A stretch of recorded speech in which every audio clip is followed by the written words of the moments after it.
and welcome to another edition of Mondays with Myles. I'm Anthony Calhoun, along with the NCAA President Myles Brand. Always good seeing you. Always good to see you, AC. And I enjoyed this segment. I hope that you out there, the viewers, are enjoying this segment because every week we're going to hit it right in the heart, talk about some very important issues involving the NCAA, right?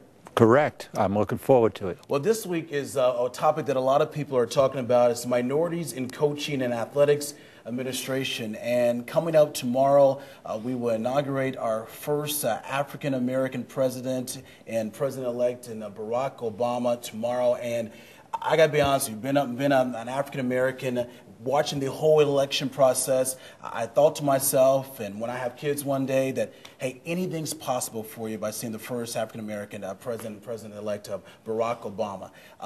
That being said, is that true when it comes to intercollegiate sports, that opportunities are there for minorities? You know, this has been the most frustrating issue that I've dealt with since I've been with the NCAA. We've had two head coaches in the Super Bowl, one with the Colts, you might remember. Right. Tony Dungy, you did a great job. I remember that. But we can't get that solved in men's Division I football, and I just don't get it. I mean, the talent is there. People are able to provide good coaching experience and excellent leadership. It is very frustrating.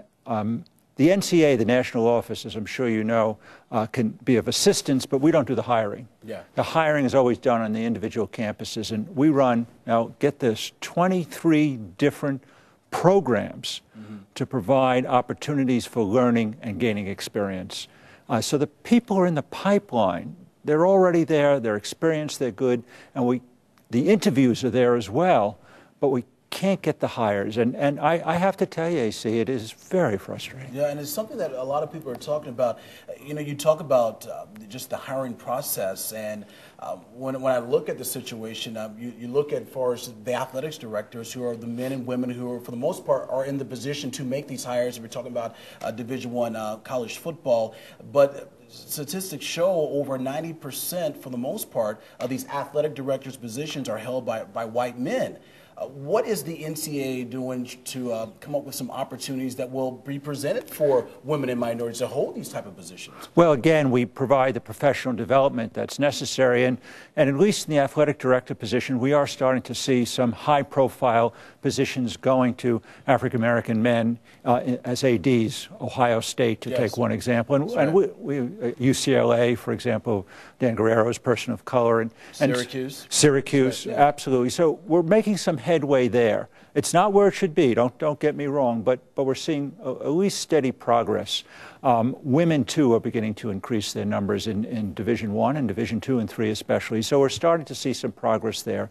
But we get stuck at Division I football. You know, it's really interesting to me, and I don't know the answer to this. We're not stuck in Division I men's basketball. Right. Now, in both cases, 50% of the athletes are African American. So they're very similar demographic groups who are playing. And we seem to do well in the leadership areas in basketball, but we can't get over that hump in football. Some people are asking for maybe the Rooney Rule. If you're not familiar with that, they have that rule in the NFL where NFL teams, before making any type of hire, they have to interview a minority before making a hire.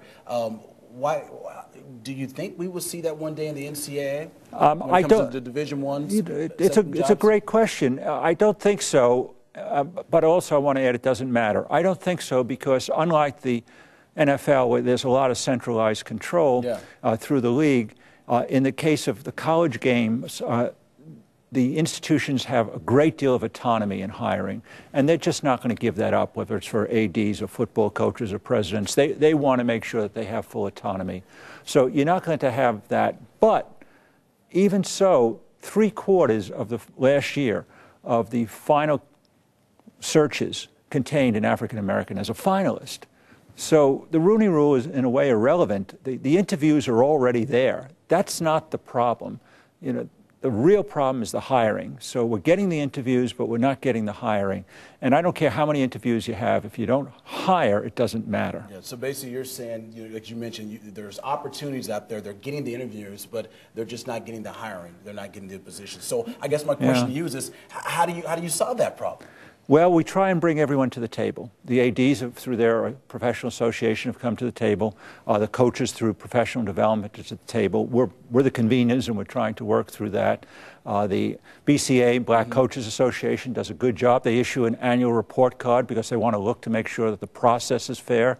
And by and large, they say, in most cases, it is fair, but we're still not getting the hires. People are just going to have to step up. Okay. Well, you're always telling like it is here on Mondays with Myles. And by the way, I want to remind you, don't forget to send us your comments. We love hearing different comments. And even if you have some ideas for some topics we should talk about each week here on Mondays with Myles, you could do that at the AA Zone. So for President Brand, I'm Anthony Calhoun. We'll see you next week.